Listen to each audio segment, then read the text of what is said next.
Bonsoir à tous, c'est une journée noire pour la Côte d'Ivoire. 37 morts dans la seule journée d'aujourd'hui suite à des accidents de la route, l'un sur l'axe Alépé-Abidjan et l'autre sur la ligne Yamoussoukro-Saint-Fra. Que s'est-il passé ce lundi? Reportage dès le début de ce journal.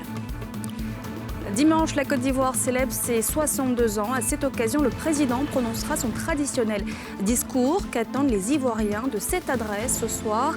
Des acteurs de la vie politique, de l'éducation ou encore du transport s'exprimeront.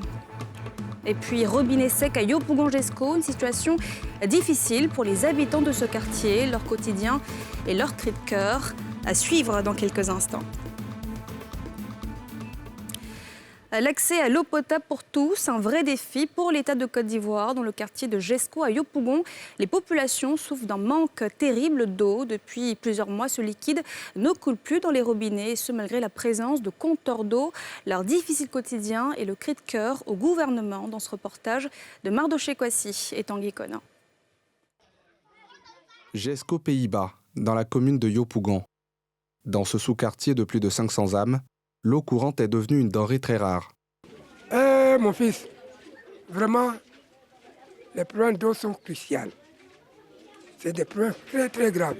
Quand on a l'eau, cette année, 2 ans qui viennent, c'est la pénurie. Près de 3 mois, 4 mois, il n'y a pas l'eau. Quand j'étais venu ici, à Jesco ici, il y avait une conduite. Mais cette conduite-là ne répond plus au nombre de la population.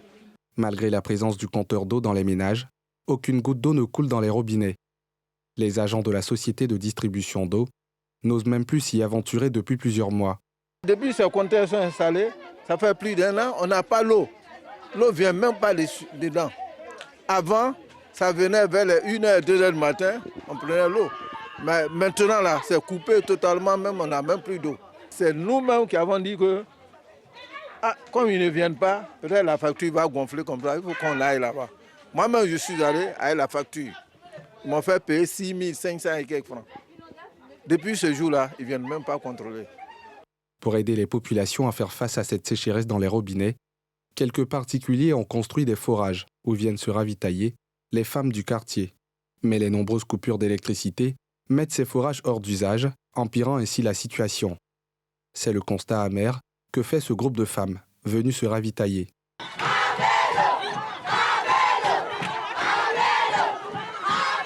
Si le forage, s'il n'y a pas de courant, ça ne vient pas. Dès que le courant vient, il y a l'eau. Dès que le courant coupe, il n'y a plus l'eau. S'il n'y a rien dans le citerne, c'est fini. Une année, il y a une dame qui allait chercher l'eau au banco. En voulant traverser, elle était terrassée par une voiture et elle est morte.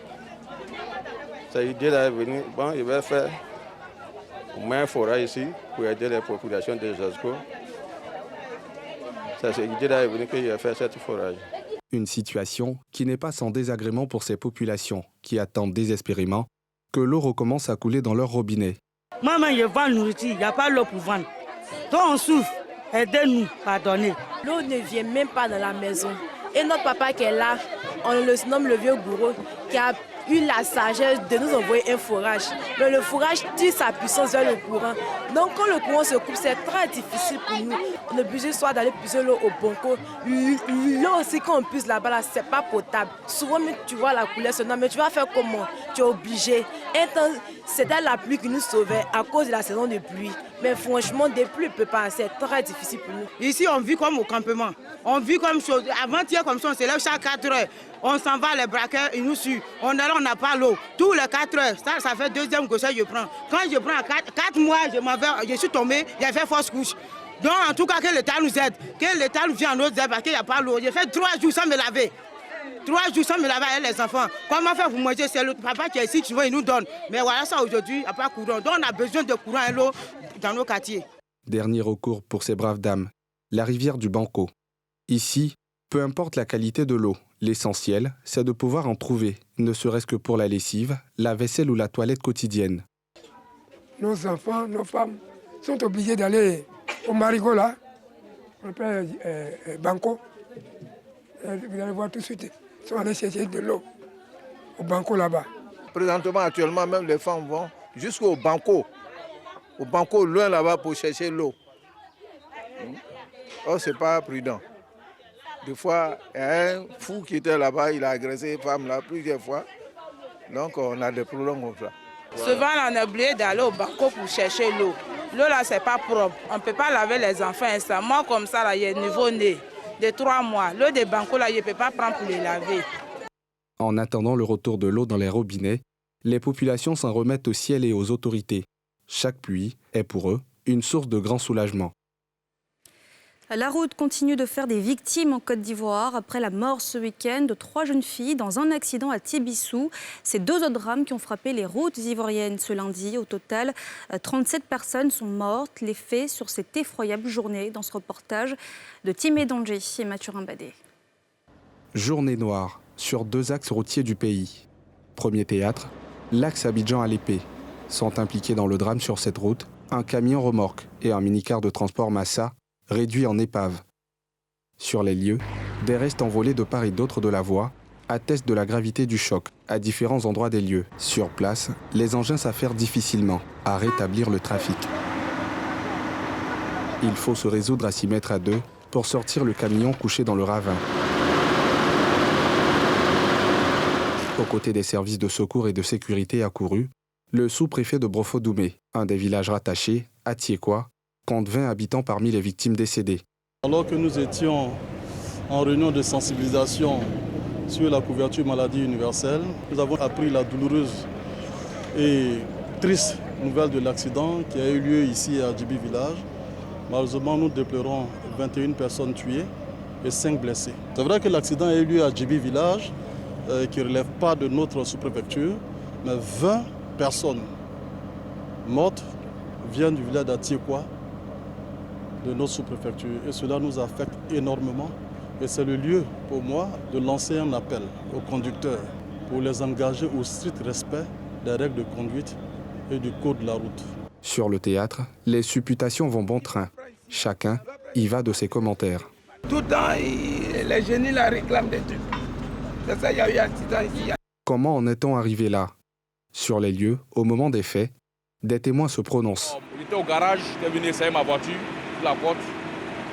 Donc en provenant de l'autre côté, quand je venais, je suis arrivé à ce niveau-là, j'ai vu le gros camion qui venait. Il était un peu à un rythme, il venait un peu en force.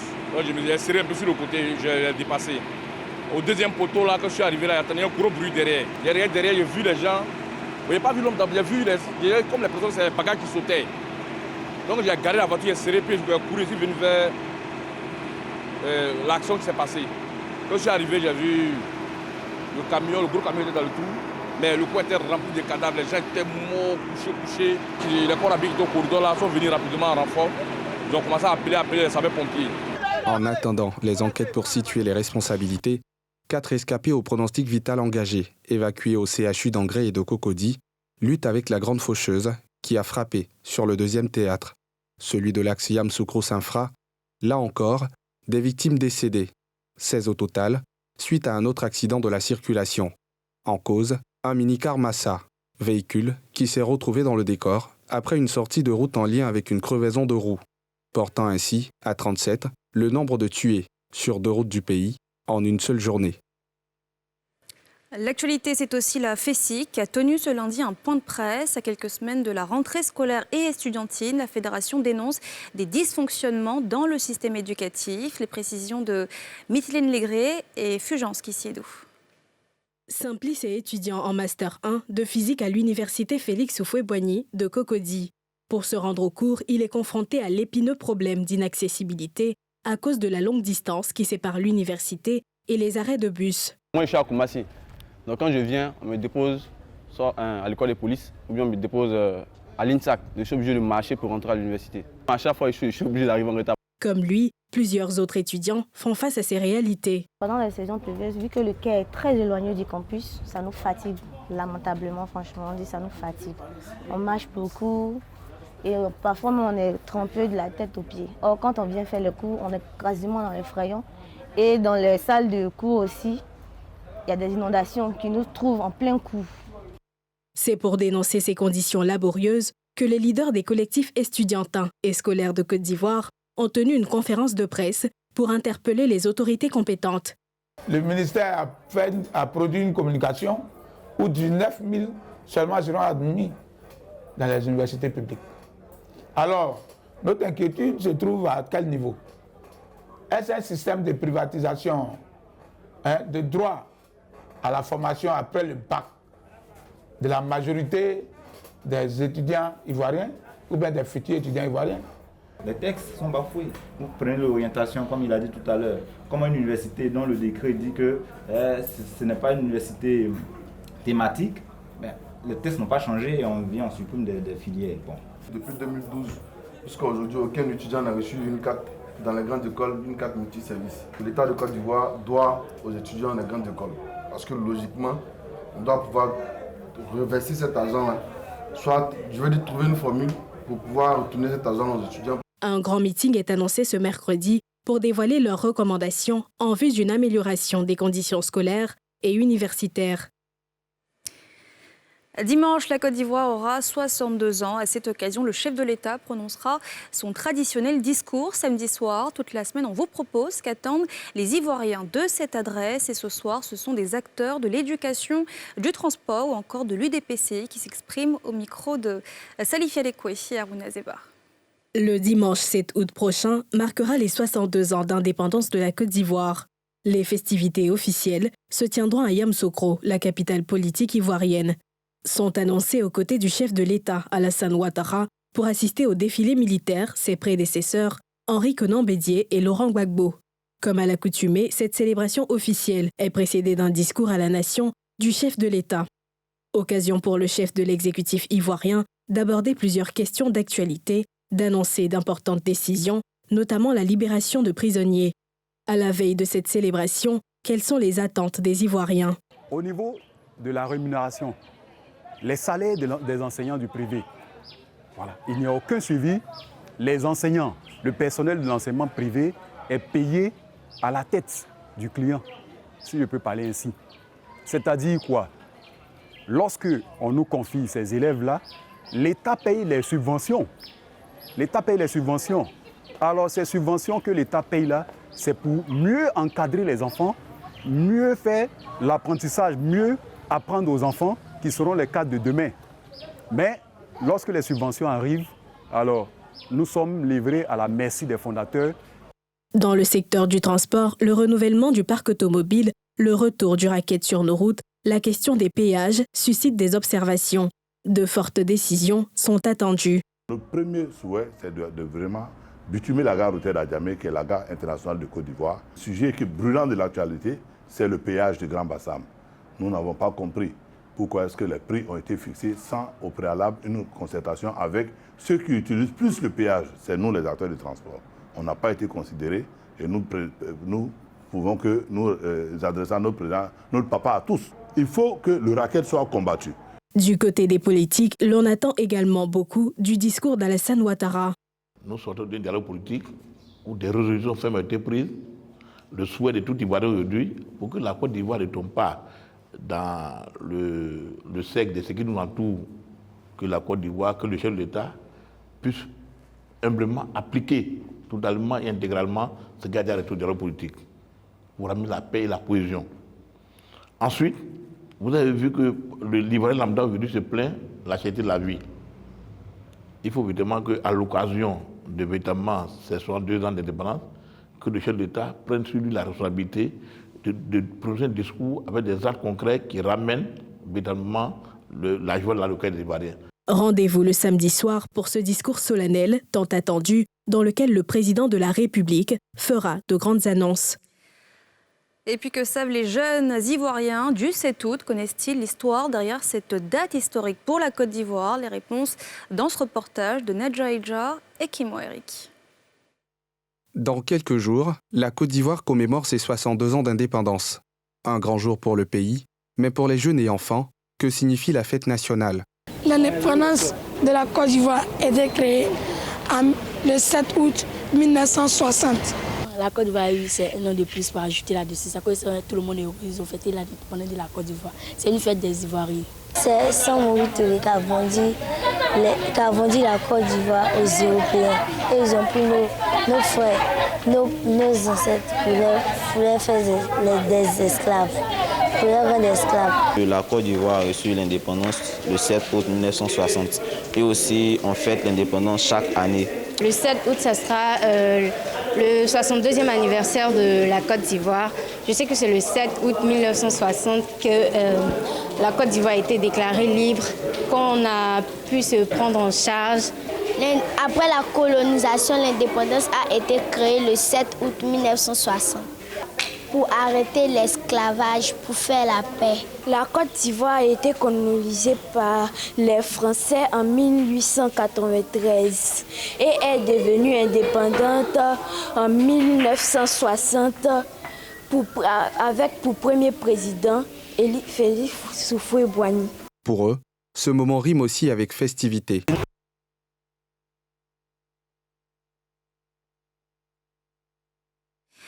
Nous avons visiblement un souci technique avec le précédent sujet. On poursuit ce journal avec le prix du carburant en Côte d'Ivoire qui reste inchangé pour le mois d'août. Le super sans-plomb est à 735 francs CFA, tandis que le gasoil lui est à 615 francs CFA.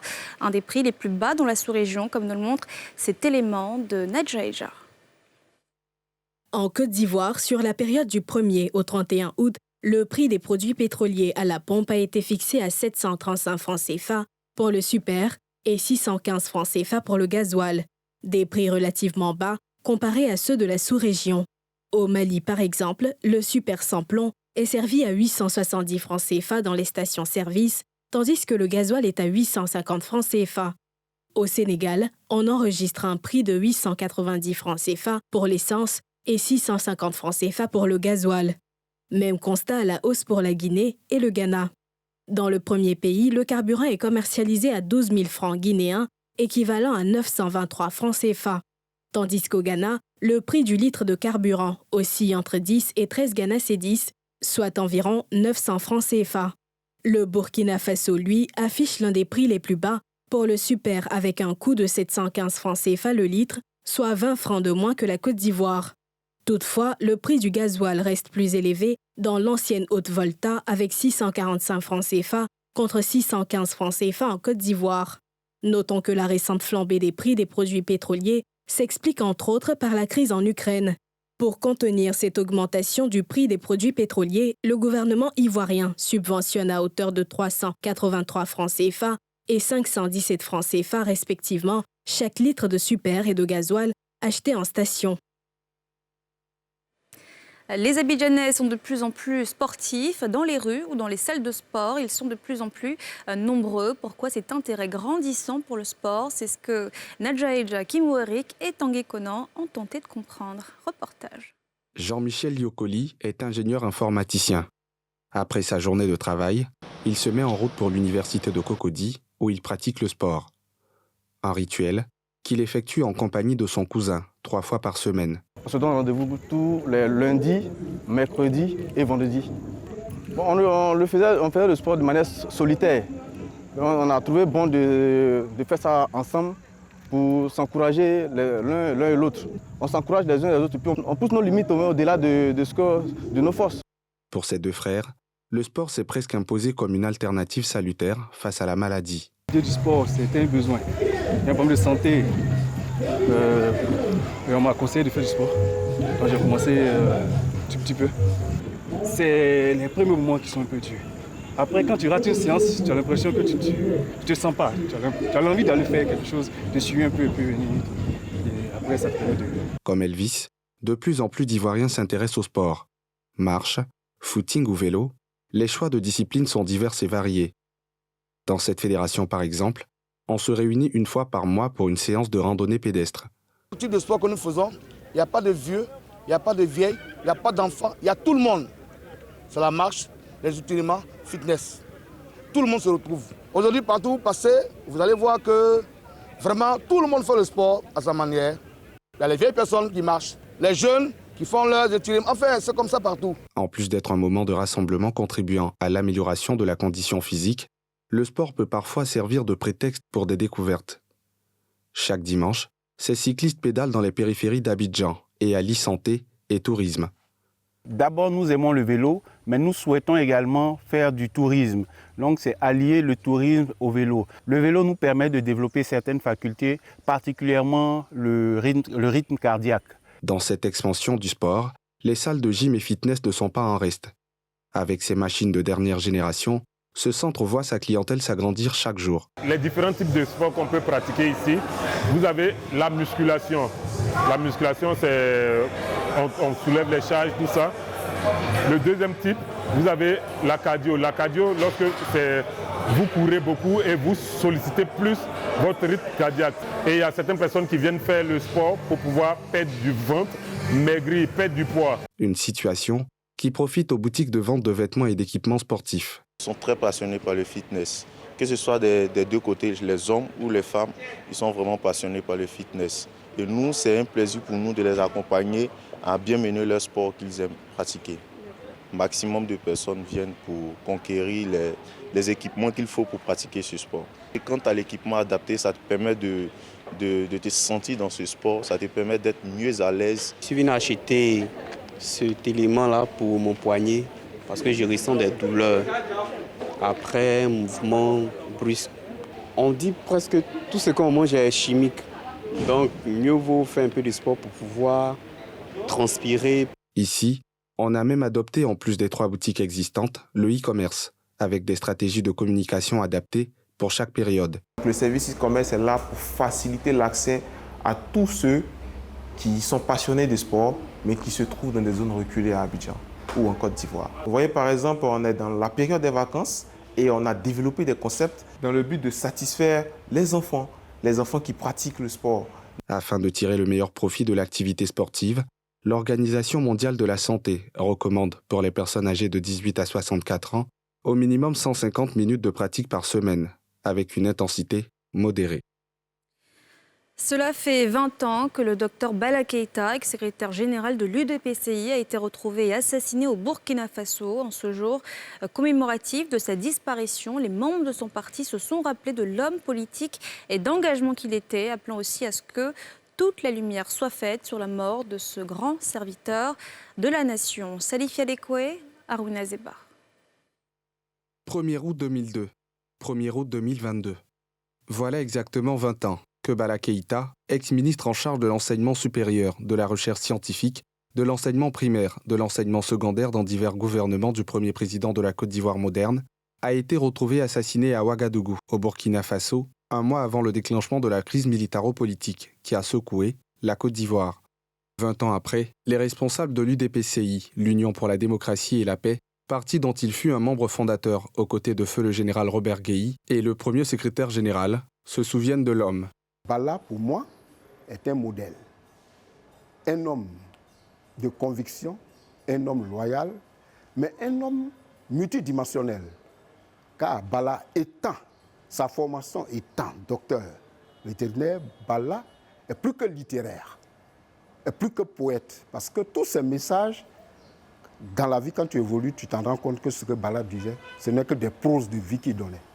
Le ministre Bala Keïta, pour nous, c'est un symbole de fidélité, d'engagement, de vérité, de l'homme qui sait ce qu'il veut et vraiment un homme engagé. Pour le parti Arc-en-Ciel, la lumière doit être faite sur les circonstances de sa mort. 20 ans après, nous souhaitons évidemment que la lumière soit faite et que l'on sache qui a tué Bala Keïta, pourquoi elle a été tuée, pour que les pays frères du Burkina et de la Côte d'Ivoire continuent leur histoire de fraternité et d'amitié.